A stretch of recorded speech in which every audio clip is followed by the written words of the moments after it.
Bonjour Nicolas Matvon. Bonjour. Alors, vous avez publié Les animaux parlent, sachons les écouter chez Human Science, qui est un livre vraiment passionnant, extrêmement complet sur l'acoustique et sur le langage des animaux. Alors évidemment, vous parlez beaucoup des oiseaux. On a tous l'impression que les oiseaux, bah voilà, ils font cuicui, ils chantent et c'est sympa. En fait, pas du tout. C'est beaucoup plus complexe que ça. Ils ont des codages. Racontez-nous.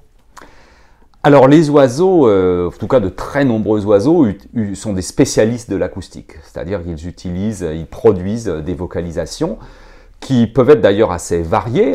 Il y a de nombreuses espèces d'oiseaux qui ont tout un répertoire de vocalisation qui comprend les chants, c'est ce qu'on connaît le mieux quand on entend un merle chanter ou un rossignol chanter, mais aussi tout un répertoire de cris qui peuvent être très variés. Nous on a étudié au laboratoire les cris du diamant mandarin, on en a compté des dizaines, et puis d'autres aussi. Donc, voilà. Alors, ces chants, ces cris, ce sont des signaux de communication. C'est-à-dire qu'ils ne sont pas émis, ce ne sont pas des bruits, ce sont des choses qui sont des signaux qui veulent dire quelque chose, qui portent de l'information. Alors, si on s'intéresse par exemple au chant, le chant des oiseaux, c'est un signal qui classiquement a une fonction territoriale chez les oiseaux qui font des territoires, qui défendent donc des zones de forêt, par exemple, sur lesquelles ils ne tolèrent pas d'autres individus. Et aussi souvent une fonction dans la parade nuptiale, dans l'attraction du partenaire. D'accord ? Et donc dans ces chants, eh bien, on a un certain nombre d'informations qui sont codées. Une première information qui est assez évidente à concevoir, c'est l'information identité de l'espèce. Vous avez plusieurs espèces d'oiseaux, il y en a 9000 espèces d'oiseaux.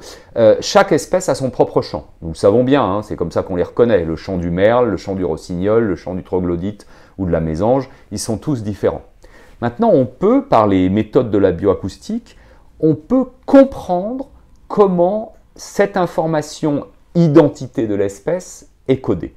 C'est ce que nous avons fait par exemple avec mon collègue Thierry Aubin avec une petite fauvette d'une forêt tropicale brésilienne qui s'appelle la paruline à sourcils blancs. Cette fauvette, elle est intéressante parce qu'elle a un chant qui est très simple, qui commence avec des notes très aiguës jusqu'à des notes beaucoup plus graves, quelque chose qui fait comme tiu tiu tiu tiu tiu tiu tiu tiu tiu tiu, comme quelque chose comme ça, très très régulier. Quand on enregistre, mettons qu'on enregistre une trentaine de parulines à sourcils blancs en train de chanter, les 30 oiseaux, ce sont les mâles qui chantent chez cette espèce, les 30 mâles vont chanter en suivant cette règle comme ça de descente en fréquence, de glissando si vous voulez.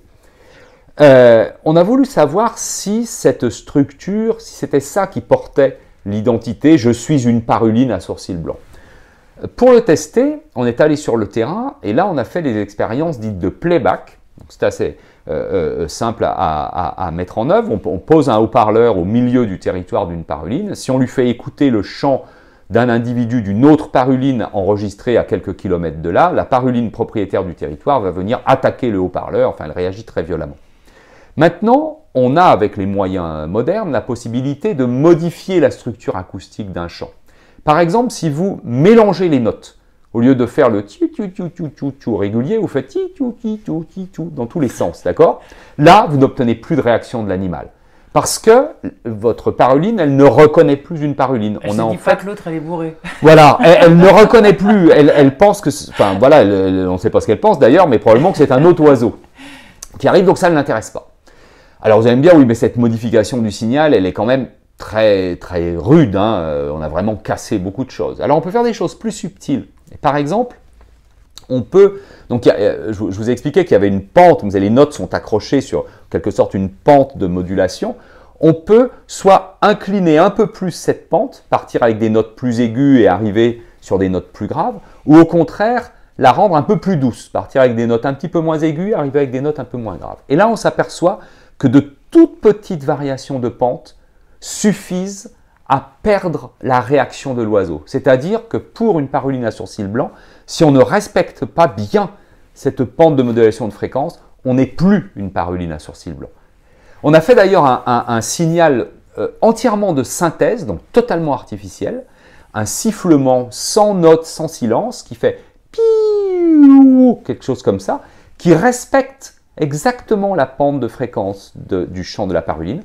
Quand on émet ce signal depuis notre haut-parleur, la paruline propriétaire du territoire attaque le haut-parleur. Elle croit que c'est une paruline qui parle.